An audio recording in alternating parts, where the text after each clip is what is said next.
civilmedia.mk. Slobodno, nezavisno, otvoreno.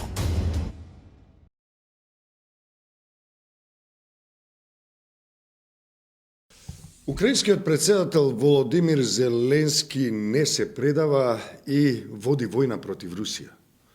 Да се предадеше и да ја дозволеше на руската армија да навлезе во Украина и да ја окупира, Русија да ја окупира Украина, да организираше цветни дефилеа и шпалири од луѓе кои фрлаат со цвеќиња по руските тенкови и оклопни возила, како што планираше Путин, немаше да има толку цивилни жртви. Вака некако изгледа дел од пропагандната димна завеса која се подига во јавноста, како во Северна Македонија, така и насекаде во светот. Добре дојдовте зад димната завеса.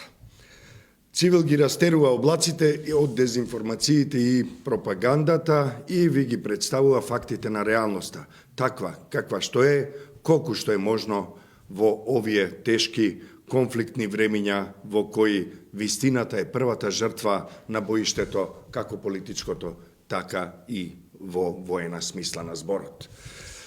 Во јавноста кај нас, а како кај нас така и насекаде, главна тема е руската инвазија врз Украина, а со тоа и дезинформациите и пропагандата на оваа тема се наинтензивни. Кои се главните дезинформации и пропагандни пораки на кои сведочиме во текот на изминатите години, а особено во текот на изминатите неколку месеци, непосредно пред и веднаш по почетокот на бруталната војна во Украина. Се разбира, како што зборуваме во овој момент, во теке жестока пропагандна акција во која се промовираат, се манипулираат или се уништуваат, односно се негираат фактите на реалноста од ужасната, трагичната ситуација во Украина по агресијата, по целосната инвазија на руската армија во таа земја. Да наброиме само 10 од многуте дезинформации и пропагандни пораки со кои се манипулираат и руската и светската јавност. Па да почнеме со ред. Русија не ја нападна Украина, туку спроведува специјална операција за денацификација на Украина. Понатаму, Русија се обидува да спречи геноцид во Донбас. Русија откри погони за американско биолошко оружје во Украина. Украина ја нападна Русија. Мртвите тела во Буча се измислица. Британските служби ја врамуваат Русија во врска со воените злосторства. Украинците сами се убивале меѓу себе. Русија сака мир, но Украина не го сака тоа. Украина постапува онака како што ќе кажат Соединетите Американски држави, Европската Унија, НАТО и така натаму. Украина е измислена држава. Не постои Украина, украинска нација и украински јазик. Володимир Зеленски е нацист и не е легитимен лидер на Украина, вели руската пропаганда. Меѓу останатото. Зеленски е виновен што има цивилни жртви, како што кажавме на почетокот на оваа емисија, затоа што не дозволи земјата да се предаде. Тоа е манипулацијата. Тоа е диверзијата, пропагандната диверзија, се разбира со краток рок, која руската пропагандна машинерија се обидува да ја пласира во светот, а се разбира и тука во нашата земја. Овие десетина манипулации, дезинформации или групи дезинформации, дезинформативни содржини се до една сите негирани, односно се побиени со факти, со видеоснимки, со изјави, со сведоштва, со фотографии. Се разбира, тоа не е доволно за да се побијат овие дезинформации и пропагандни пораки, затоа што на располагање на руската пропагандна машинерија и стојат голем број сојузници кои во таа земја, се разбира и надвор од неа во Европа, па и пошироко во светот, имаат сојузници заради тоа што се на истата авторитарна, диктаторска, би рекле, и криминогена линија, како и раководството во Кремљ. Заради тоа, таа мрежа се разбира дека се обидува да ја пласира, да ја мултиплицира, да ја дистрибуира невистината, дезинформацијата и црната пропаганда, за да се одбранат тие жестоки, ужасни злодела кои се направија во Украина во изминатите 8 години, а особено од почетокот на целосната инвазија врз Украина на 24 февруари. Да ги видиме фактите.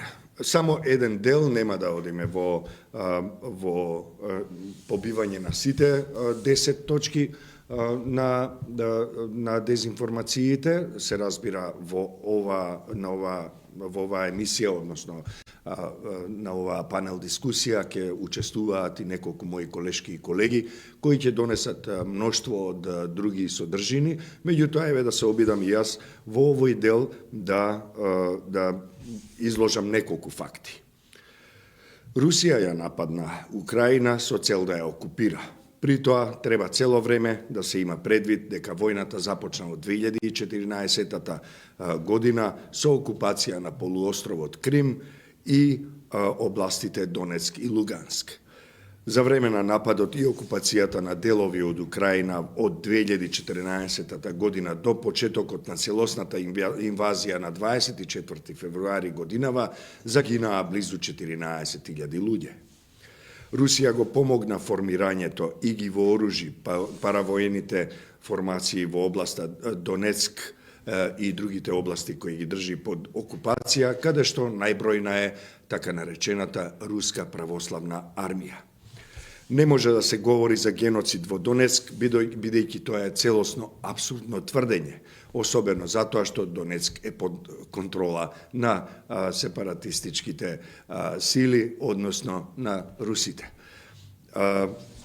Напротив, постојат докази за малтретирање и убиства на цивили од руските окупациони сили и руските паравоени формации во текот на целиот 8-годишен период. Тврдењата за нацификација на Украина се крајно манипулативни.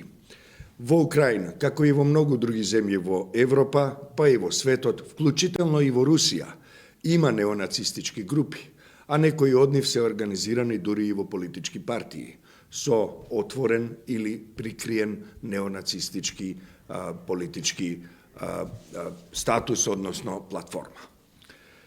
Во Украина неонацистите се малубројни и немаат никакво влијание и се разбира немаат свој представник, ниту представници во украинскиот парламент.